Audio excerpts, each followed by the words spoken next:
I would like to share with you the challenges that our sanitation heroes face across the sanitation service chain. So I want to present to you the, I hope everyone can see my video or my presentation. Yes, we can see it. Yes, so I would want to share with you the challenges that they face when they are delivering their services. And I would want to focus much on the effects that solid waste has on the provision of services in Zambia. So when we look at fecal sludge management in Zambia, this was an intervention which was started in 2011 as a pilot project. And from there, since 2016, it has been rolled out through the Lusaka Sanitation, through Lusaka Water, and through the Lusaka Sanitation Program, where now we are doing city-wide sanitation upscaling.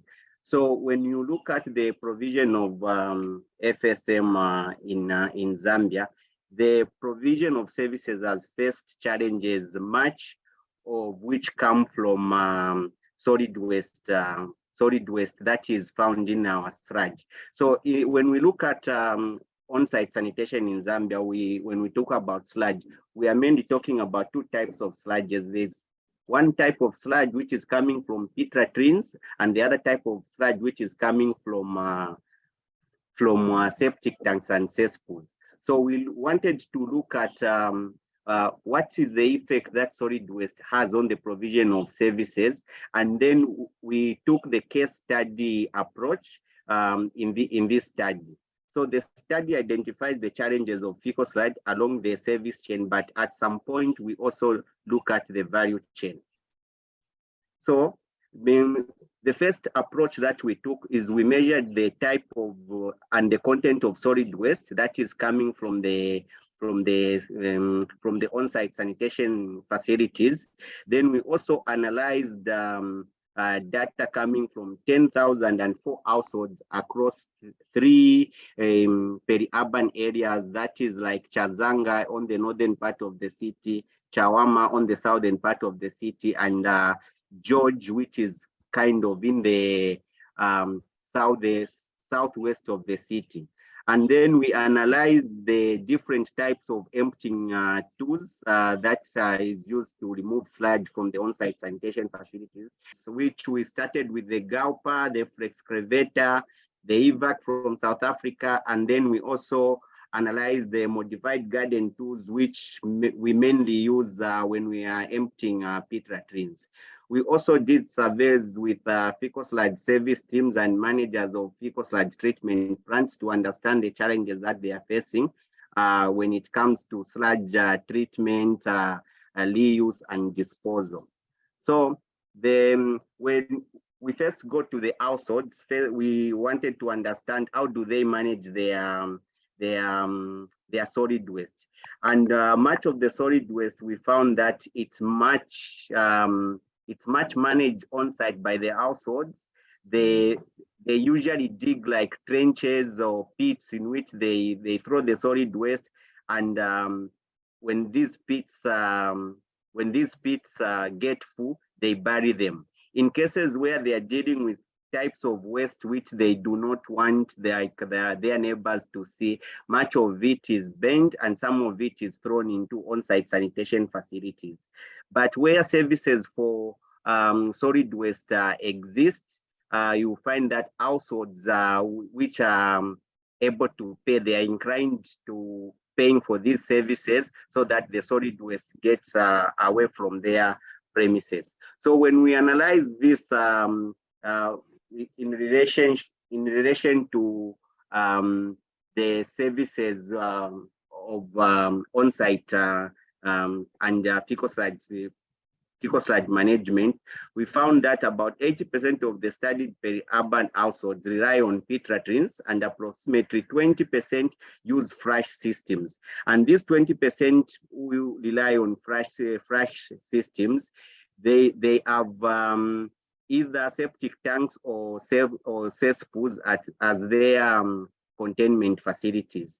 And when it comes to solid waste management, in whichever case you look at, you find that a minimum 1% of the solid waste generated in peri-urban areas end up in pit latrines. So this 1% is the one which I mentioned to say those house, there are certain components, some of them which are cultural, which like households, when they are producing them, they do not want their neighbors to see them. They throw them into sanitation facilities and they end up in containment facilities. And we also did a test of how much solid waste is actually ending up at fecal sludge treatment plants, and we found that an average 150 kg per cubic meter of sludge that is reaching the treatment plant is solid waste. So when it comes to emptying, emptying, you find that solid waste increases the emptying time. So when we analyze even like the facilities which are likely to succeed in emptying our on-site sanitation facilities, that is the modified garden tools, you realize that in pits in which like there's not much solid waste, they're able to empty them faster. But in pits which have like various content of solid waste, the time could even be multiplied by a factor of 4. So in our field test, all technologies, starting from the FlexX, the EVAC MK3, the GAUPA, they all failed at one point or the other due to solid waste. Especially when it comes to tools which are using electrical components were likely to fail due to the load factor that solid waste is bringing on board.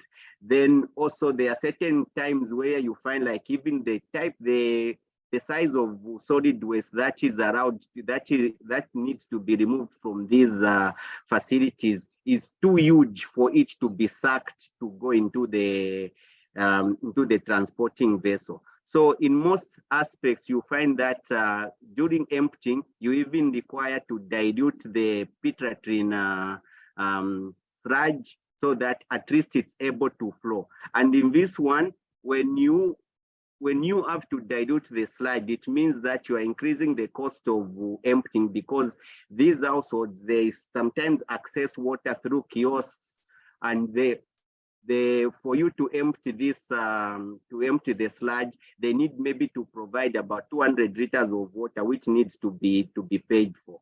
And also pits, sometimes due to the presence of solid waste, they cannot be nicely emptied. Hence, they had to be punctured maybe in the corner or maybe on the slab, and therefore compromising on the future integrity of the on-site sanitation facilities. And when these practices are being done, it's also hazardous to our heroes, because when they are puncturing the slabs, sometimes there would be like concrete tips which are likely to fly out at high velocity and hit them. Even if it's not them, maybe somebody who's standing by and maybe they are not putting on protective gears.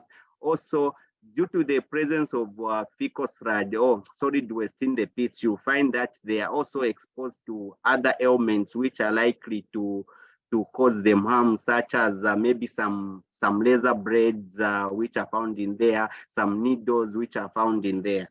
So the sludge emptying is largely affected with the presence of solid waste in the pits. When it comes to treatment, you find that treatment of sludge with solid waste is very difficult.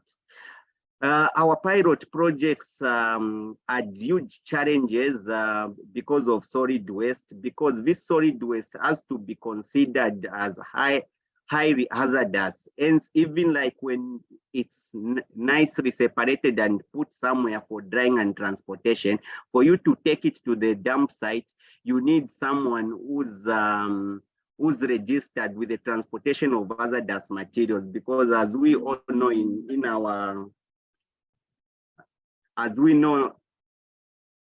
our industry, we are in an industry which is a public health concern. Hence, when it comes to just like transporting the solid waste to the dump site, this solid waste has to be put in a special area where maybe trucks which are coming from malls and these supermarkets, because they are scavengers at dump sites. Hence, you do not want that this solid waste which came from pit latrines, which came from fecal sludge treatment plants, is dumped at the same point as where materials coming from supermarket is being dumped. And also, when it comes to treatment of sludge, the requirement is tripled due to the presence of solid waste, because the solid waste has to be washed out of the sludge, and this increases the treatment facility, the treatment processes.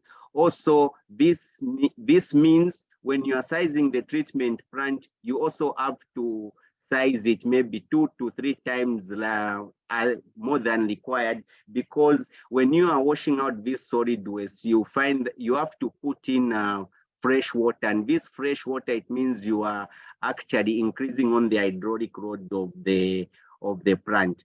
And also, for you to deal with this. Sorry to disturb you. I'm so sorry. We're running a bit behind schedule, so if you could please wrap up within the next 3 minutes, that would be great. Sorry to disturb. All right, okay. Thank you.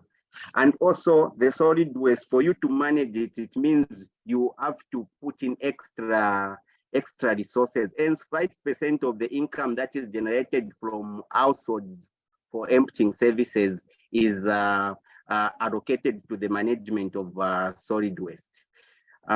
So lessons learned. The solid waste thrown in pits by household is mostly lacking solid waste management options. Hence, if options for solid waste management are incorporated in the provision of services, provision of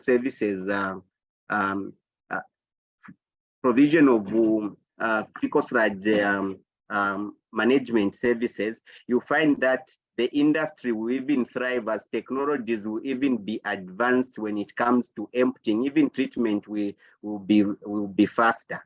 Then, in terms of operations and maintenance of facilities, facilities will likely be operated conveniently if solid waste is separated from the source. It does not end into our on-site sanitation facilities. So the recommendation when it comes to provision of fecal sludge management services, also looking at our sanitation ELOs, is that there need to be community awareness on solid waste, and solid waste management services needs to be provided everywhere where on-site sanitation facilities are existing. And also, solid waste management must be planned for in future FSM projects. That is, systems that enhance solid waste management services must be developed. Services such as maybe tariff bundling, where maybe the people who are providing fecal sludge management services are also providing solid waste management services, so that these two, they do not mix up in the on-site sanitation facilities, and this will make the life of our practitioners easy. Thank you. Thank you so much, Aubrey, for that insightful presentation. We hope that everyone learned something from it. Please do check out the film. I linked it in the, let me turn my video on. In the chat box, please do view their film, which delves more into the sanitation situation in Lusaka, Zambia. Next, I'm going to invite Abel Kame to please start your presentation and tell us more about your amazing work and animations. Yes, the floor is yours. Okay, good morning, everybody. Good morning, Michaela. Thank you for the invitation. So I'm Ebal Kwame. I'm producer and director in an animation studio based in Abidjan. We produce feature film, TV series, and very short content for different digital platforms. So we are very happy for the prize, the silver prize, and thank you very much. So for Coco and the Magic Glass is the project and the concept of the Swiss Center of Research. So they send us a demand for a production for a short film. So because they are making a lot of research around the sanitary situation in the center, west, east, and north of Côte d'Ivoire, because sometimes in some village there is not sanitary disposition. We have not restroom. They make all the thing that they need to think outside of the room, because we have not restroom in the room. They make it in the forest or something like that. So the project is to make a short film of 3 minutes to share and to see what is the danger to make to go in the restroom outside of the house. So that is the concept of the Coco. So we begin the work to think to bring or to create the story. So we have made I can show my screen. Good.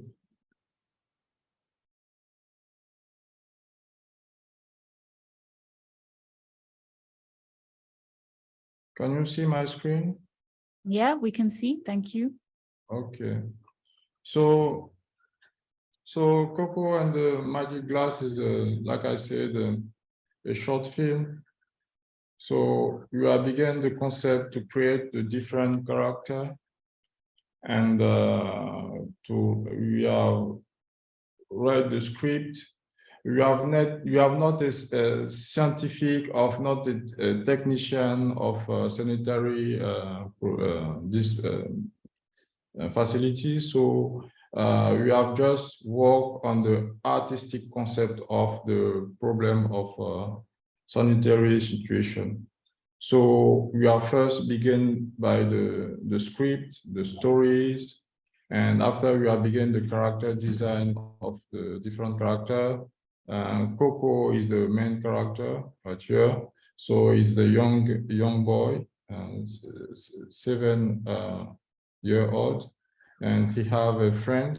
We have 2 friends, Tika and Julian, and there is the 3 main characters of our story. So there is also the Dr. Medicam. Dr. Medicam is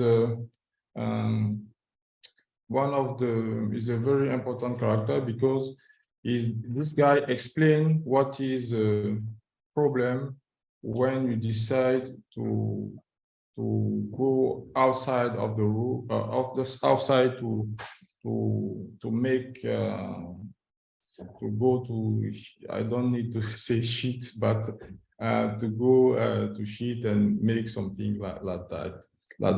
You have also the Papa Popomi. Papa Popomi is the father of the young main character, Coco, and he one of the leader of the village. So he is one of the guys who think and say that we have not obliged, the people in the village are not obliged to have a restroom inside the house. So it's one of the main opponents to all the disposition you can have around sanitary facilities. After you have the different character inside the body, in the skin, in the blood, sorry, and different virus and other character. So we are also opponents. So the concept of the story is to say that Coco will receive by Dr. Medicam a glasses. So it's a magic glasses, and these glasses help our heroes to go in the body, in the blood, to see what is the different problem that we can have when we have not a good sanitary disposition. So he will see, he will go first in the blood of his friend Julian to see what is the different situation.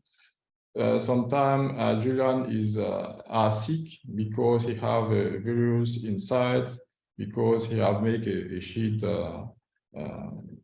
is in a very bad situation.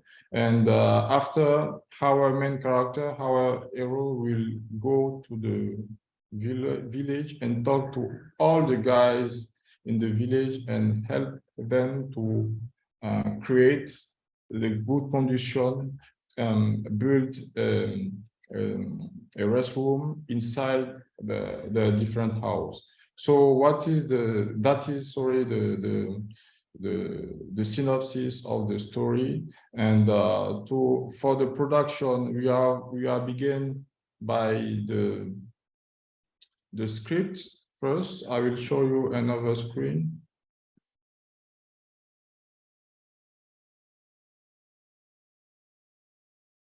So to do that, we have a pipeline of production, because like I said, we are not a technician of sanitary research. So we have a creative director and a producer.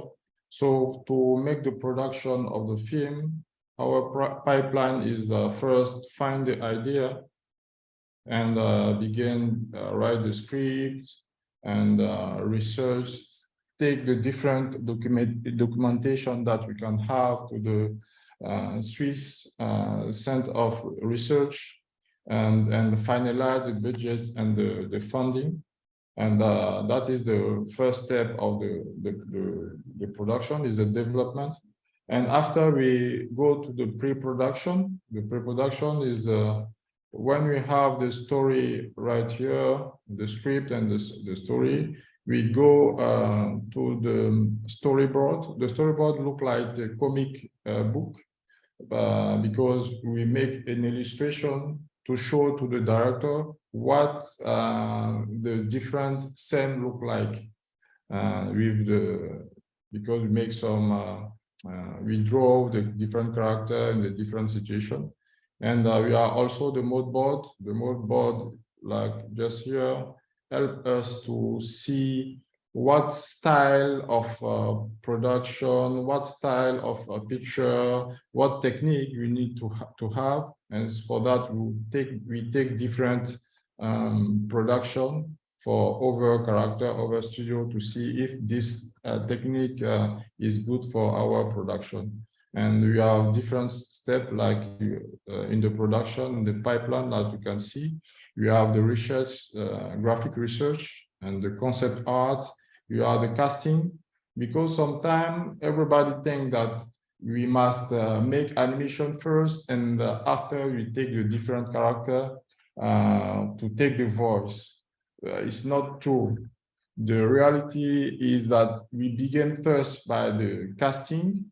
We make the casting for the different actors to take the voice, and after that we go we begin the animation. So when we finalize the casting of the different character, the graphic, the concept art, the storyboard, we can begin now the animation.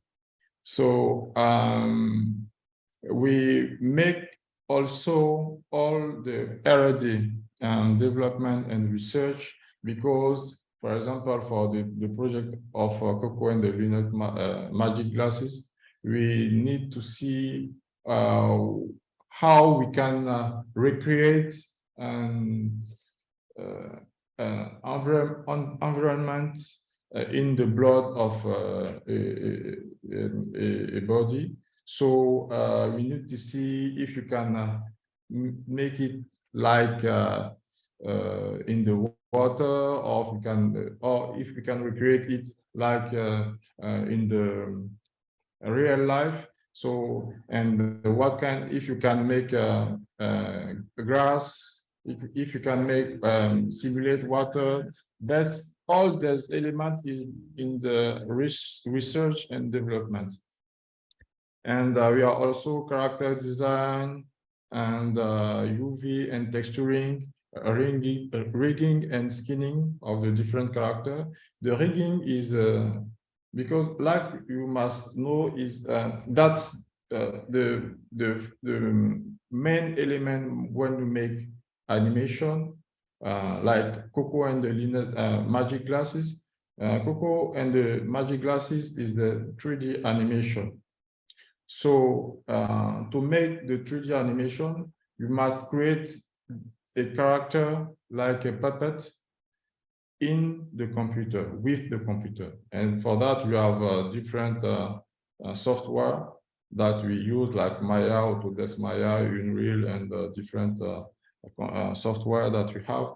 And to make the animation, we must make the rigging and the skinning of a different character, because we must animate the puppet with the computer.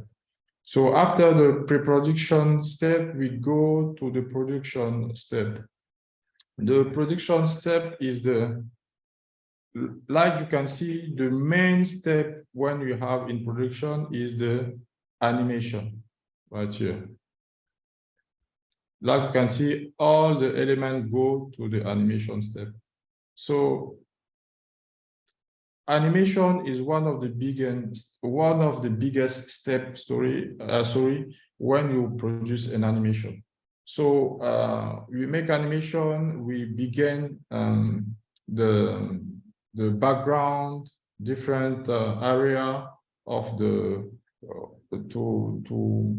to bring after the different character in the environment. You have the different simulation when we make the production. And after we take all that and we bring it to the rendering.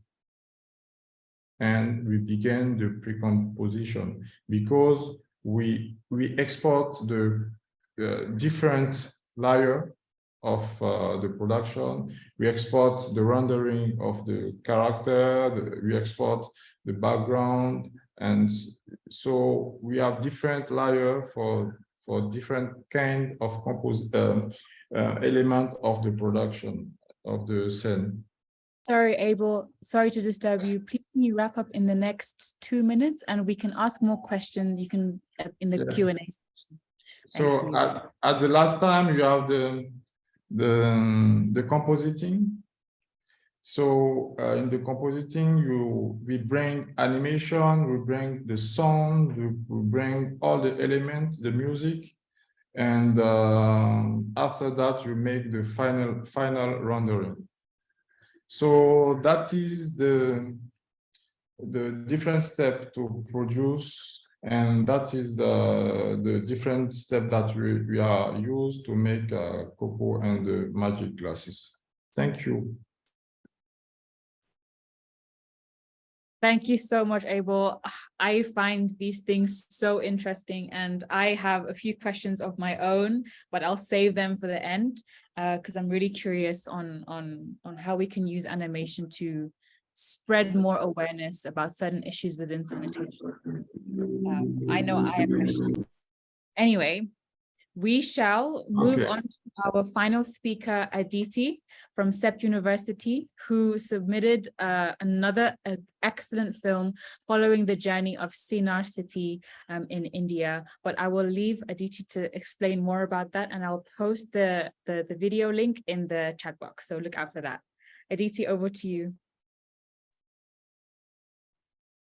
Hello everyone, my name is Aditi and I represent, let me just share my screen, give me a second.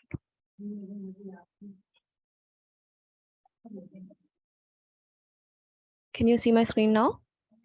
Yeah, we can see. Great. Thanks. So I represent the Center for Water and Sanitation at CEP University, which is a university focused on human habitat. And at the Center for Water and Sanitation, the project on Sinnar is a part of a whole host of sanitation projects where we have been supporting state and city governments improve sanitation in their city, and we have particularly focused on FSSM, Fecal, Sludge and Septage management. When we talk about sanitation in India, we know about the Clean India mission or the Swachh Bharat mission, which has achieved significant success in making India open defecation free. And the next stage for India, where the government is focusing on the entire sanitation value chain, along with safe collection, treatment, and reuse as part of the second phase of some of its flagship missions like Amrut 2.0 and SBM 2.0.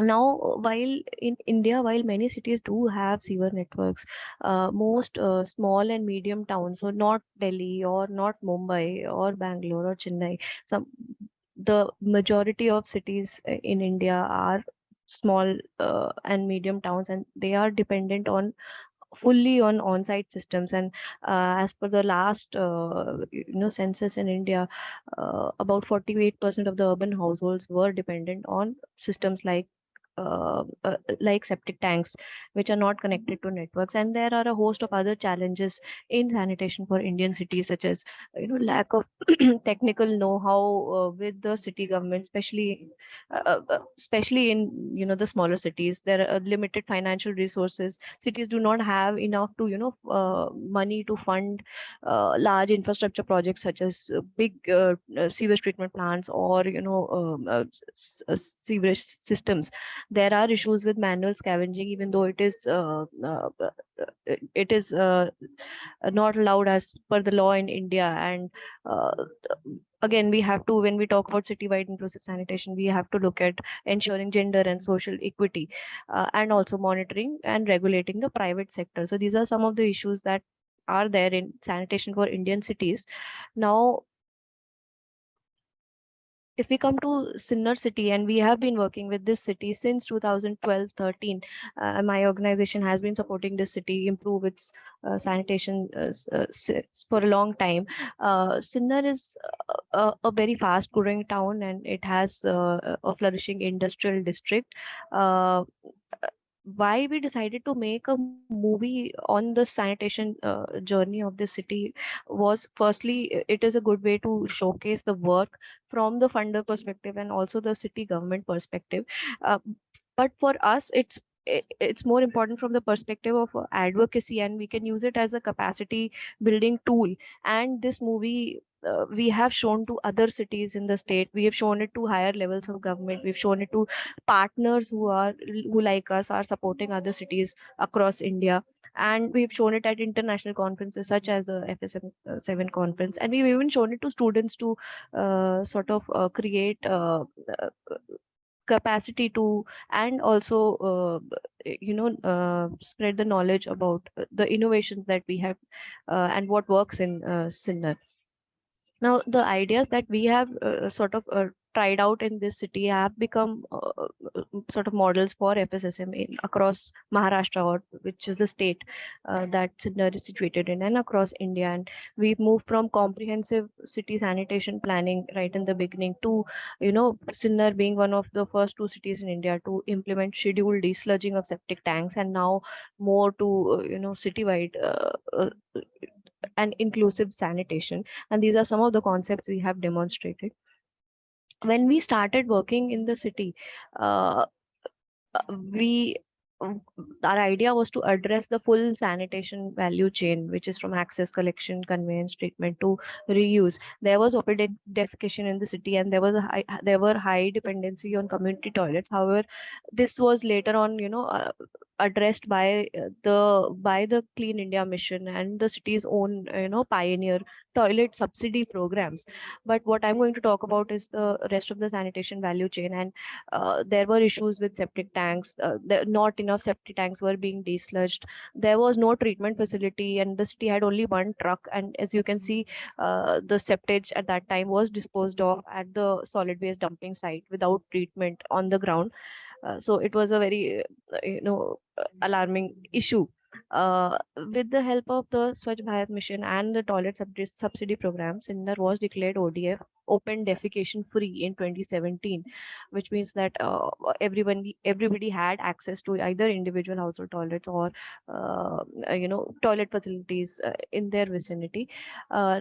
Next, and even while this was happening, the city started thinking about how to take care of the rest of the service chain. And uh, the city government rolled out this government resolution which said that we are going to implement citywide fecal sludge and septage management. We will involve the private sector, which means there will be a budget component for it.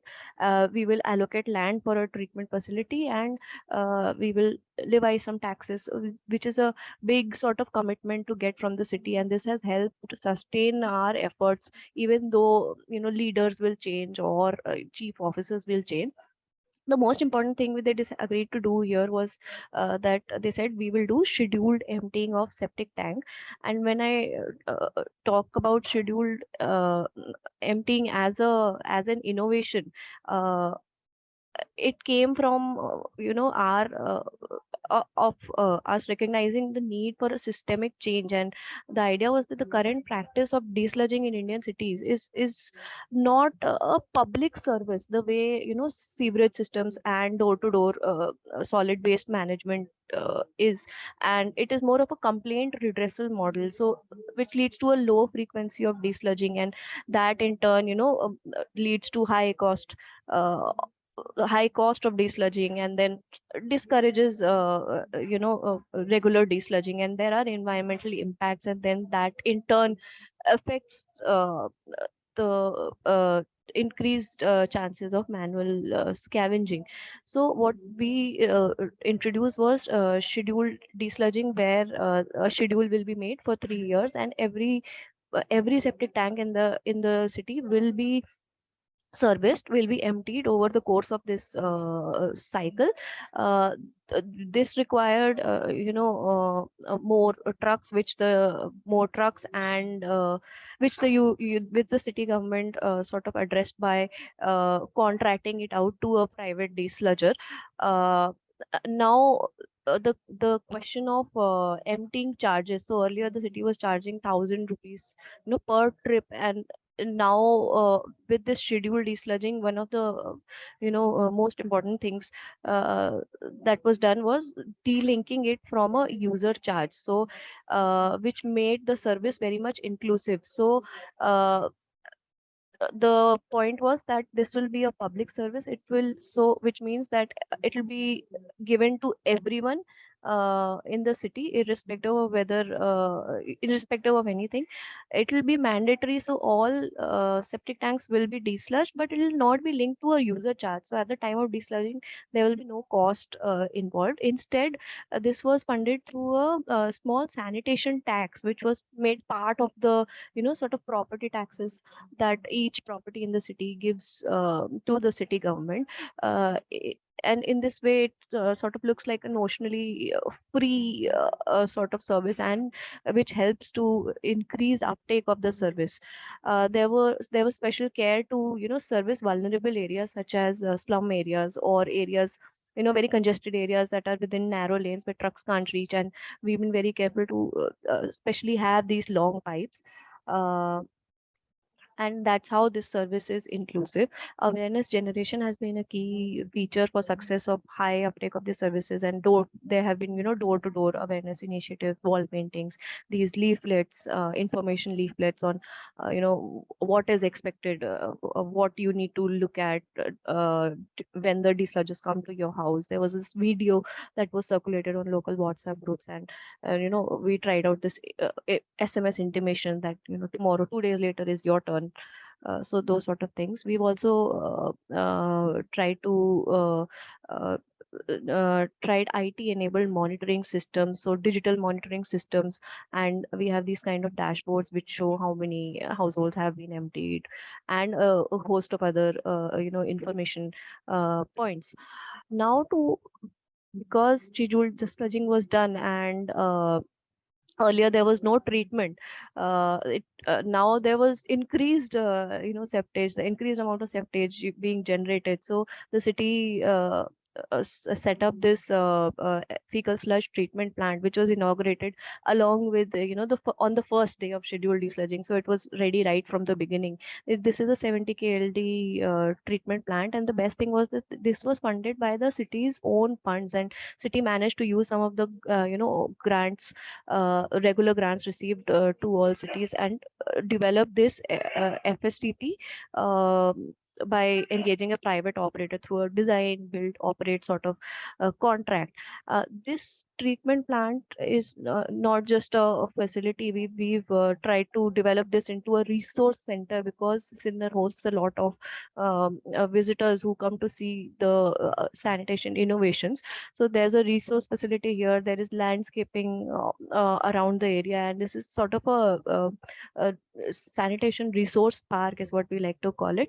This is fully self-sufficient with solar energy, and it is sort of, we like to call it, it is net zero facility. And there are again more digital monitoring systems for trying to look at treatment quality parameters. Now, like I said, there is landscaping on the site of the fecal sludge treatment plant, and the water, treated water that is generated, that is not thrown away. So it is reused for development of a garden. And if you can see at the back, there's a urban forest, 8,000 square meters of urban forest and landscape area has been developed in the midst of a barren land. So if you see this very green image, this was not green before. Earlier, if you see the before site, this is a very rocky area, and due to reusing this green water and trying to do this landscaping and developing this urban forest, this area has been transformed, and it has, there have been environmental and social benefits. So the area has become greenified, and biodiversity has increased in terms of the birds and the species, the flora and the fauna. Now the management or the maintenance of this landscape and urban area is formally contracted to this women's group by the city government, who are also given handholding support and trainings, but then they are tasked with maintaining this, and that sort of gives them builds their capacity and also gives them a livelihood. And so far 16 million liters, more than 16 million liters of water has been reused. And if we look at the urban forest, so an equivalent of 21,000 kg of CO2 has been sequestered in the trees by reusing this gray water and by reusing this treated water and the solid products. We've also worked on sanitation worker safety, so that is also a component of our program. And while we take care to track and check and monitor that proper protective equipment is used during desludging, we've also done a lot of trainings, health camps, and looking at in the clauses the contract clauses which ensure, some social benefits and their safety. We've also worked on empowering women for inclusive FSSM service delivery. So we've done trainings for elected women representatives. So in Maharashtra, there are laws that ensure that the elected leaders have equal representation of women. But many a times the women that get elected do not know a lot about what is happening in the city, and they are not equipped to be, very active decision makers. So that is something we've done. We've tried to do with them by letting them know about the sanitation work in the city. Now that the city, which was fully dependent on on-site systems, so there were no sewer network. Now that on-site systems are well taken care of, there was the issue of gray water. So the effluent from the treatment plant, and the water from bathrooms, which is not toilets and kitchens, that would flow in drains, in open drains in the city, and then just eventually connect to one of the local streams, uh, river streams.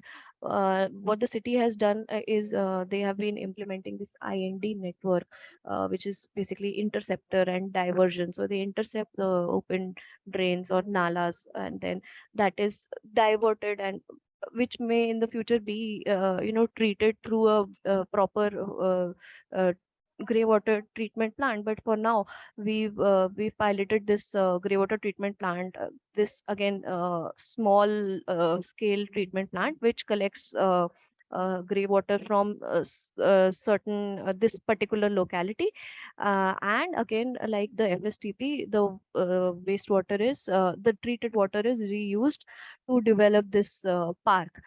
This facility is again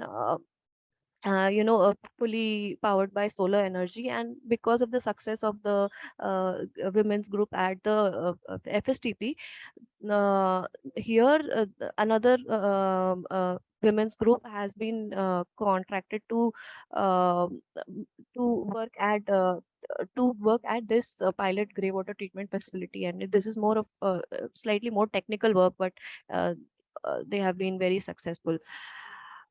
We've also worked in improvement in school sanitation. So individual toilets was part of the earlier program, but then if children have toilets at home but not in their schools, that's a problem. So we demonstrated this crowdfunding campaign where we floated this crowdfunding campaign on an online platform, and this upgraded, you can see these old toilets and the new toilets that were upgraded in this school, girls and boys toilets. We found that around 40% of the donors in this crowdfunding campaigns were residents of Sinnar. So that was a very encouraging thing. And lastly, there was a proposal, now that open defecation has stopped. There was a proposal to develop this old OD spot, open defecation spot, common OD spot, into a beautiful public space to discourage reverting to old habits. And this plan was developed that this area will, near the lake, will be converted into a beautiful garden, and there will be a sand pit and jungle gyms and a kids play area. And now this project has also received funding as part of some of the new government initiatives. These are our partnerships and collaborations.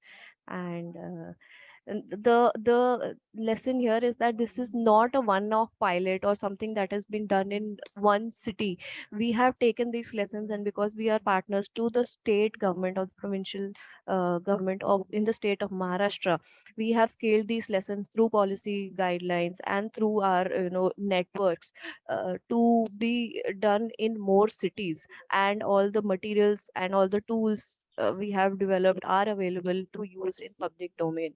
So that is the way we are trying to scale up lessons and the innovations from Sindar to other cities. So yeah, thank you. Thank you so much, Aditi. That was a great presentation. All the presentations were great.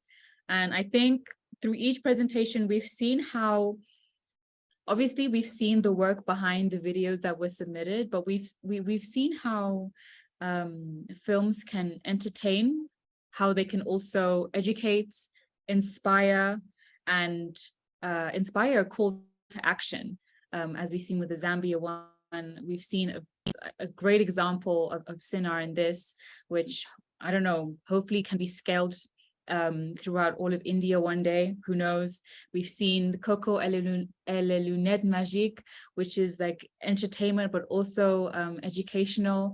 So really, really great videos. And we have some questions.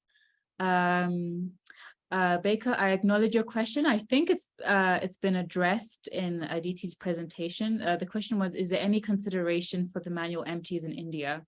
And I think she had some slides that cover that already. Aditi, if you want to answer that, go ahead, but you let me know. And then we have another question. I'm sorry if I'm pronouncing your name wrong. Safwatul asks, thanks for this wonderful presentation and achievements. Is there available specific standard for reusing the grey water for agricultural purposes, and the same for solid sludge? Okay, so for manual emptiers, for your information, manual scavenging or any interaction between human and feces is not allowed in India. It's unlawful in India, and there's a manual scavenging rehabilitation and prohibition of manual scavenging act in India, due to which government has been working on efforts like machine based emptying and suction trucks have been funded and have been encouraged. Use of proper protective equipment is required, and it is also part of under the Clean India mission. There is this annual survey that happens, or an annual sanitation surveys that happen, and it's part of the checklist of that survey, and cities are sort of marked on it. So that's how there is no provision. It's not allowed in India per se, even though it remains a reality. But government has been working towards it. In terms of for the second question, so we have something called disposal standards for wastewater in India. There is nothing for reuse, so that the disposal standard would be between 10 to 30 BOD, and nothing for solid sludge. So there are no standards like that. Okay, thank you. If anyone has any more questions, please feel free to ask. I have a question quickly for Abel, in regarding to your fantastic animation. Are you still there, Abel? Yeah. So if like any organization wants to get in touch with you to develop like an animation, like how does it work? Are you available for commissions, or are you really like focused on anything specific? But if someone wants to work with you, how would they go about that, and what would that look like, and how long will it take? The production take for this project we have take I think 1 year. Okay. Between the finalization of the script go to the centers of the research and go back to the studio. So there is a lot of communication around the script, and after we begin to see how we can adapt the concept for the animation. We work to the teams, what team we take, how many guys for the production. So yeah, we can easily go to one year for the production. Okay. And just to put the methodology, so you're available to work on different animated projects? Yes, of course, we have very open. You all know now. Yeah. This is the guy to come to. Yeah. Okay, thank you, Abel. Okay, we have a question from Baker. I think for Aditi. He's asking if there are places in which they are inaccessible to those pits that are solid and can't be emptied by a cesspool truck. What's the solution on this? So Aditi, are there areas where okay, you just answered it. Never mind. Never mind. If there are any more questions, please do send them through. If there are none, we will wrap up in the next few minutes. So now is your chance to ask any burning questions you may have had.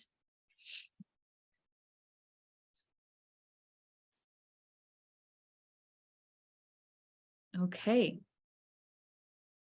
Well, oh, that's a good question. How were the films received in your own countries? So Aubrey, Abel, Aditi, would you like to, how were the films received in your countries? Abel, you can go first. Yes, for my project, the first we have present the short film first to in different villages around the countries. So all the guys in the villages appreciate the production, and they make the different feedback to the Center Swiss of Research. And after we have shared the short to our YouTube channel. And today I think we have more than 2 million viewers for this video. And the main viewers for the video is I think 30% come to Ivory Coast, and the rest of the viewers go to West Africa, South Africa, Europe, and something like that. So yeah, I think that there is we have a very good feedback for this project. Yeah. Yeah, we also saw that you have 1.5 million subscribers to your YouTube channel. So yeah, that's sure. Great. That's great. Yes. Yeah. Thank Okay. you. Aubrey, would you like to speak on how the video was received? It received tremendous applause from the communities, especially because when we're talking about our sanitation workers, it's more like a job which has been stigmatized, but it's now coming out that these are actual heroes in our communities. For you to be a hero, you don't need to be a banker, you don't need to be an engineer. Somebody who's providing you a service which is saving lives is the actual hero. Yeah. So we have 500,000 views up to now. Yeah. And I wasn't even aware that we won gold. I just got some congratulations because I was not at the FSM conference. Then I was like, what are you congratulating me about at all? Actually, the video that you produced actually won gold at the FSM conference. That's great. Did you say 500,000 views? Yes. That's amazing. Yeah. Congratulations. I didn't know that. Thank you. Yeah. Aditi, any comments from you about how the film was received? Yes, I've already talked about how we have, sort of used these movies as an advocacy or a capacity building tool, and we don't have, the comparable views. But then, the way we have shown our videos is that if we are doing training, divisional trainings, which has been attended like by people from 50 cities, then that movie is shown there, and that sort of inspires and gives ideas to similar cities which have similar problems or are of the similar scale. There is also the matter of prestige for the people that are stakeholders that are featured in the movie, in terms of them being giving interviews and them being shown as the model to higher levels of government or even to their peers. So that way the movies have been very successful. That's great. Yeah, you don't need a lot of views for a video to be effective, like at all. But yes, congratulations. We're gonna take just one more question. I see Suresh, you have your hand raised. You can unmute and ask your question, and then we'll wrap up. Hi, good morning. Just wanted to take this opportunity to, first of all, congratulate all these contributors for today's webinar and FSMA for putting this together. And wanted to say that, based on some experience, saying that there are different type of people and different type of audience for different type of dissemination channels. So there is a large number of viewers who are going to disseminate this, but there are also different channels how the findings and the work which is being done on the ground can also be translated into different kind of dissemination channels. For example, I would like to take this opportunity to invite the creators of the videos to submit this in a written format. For example, I lead the Inclusive Urban Sanitation Initiative Urban Stories, where we put up on the web pages and also in a 5-6 page summary of the findings.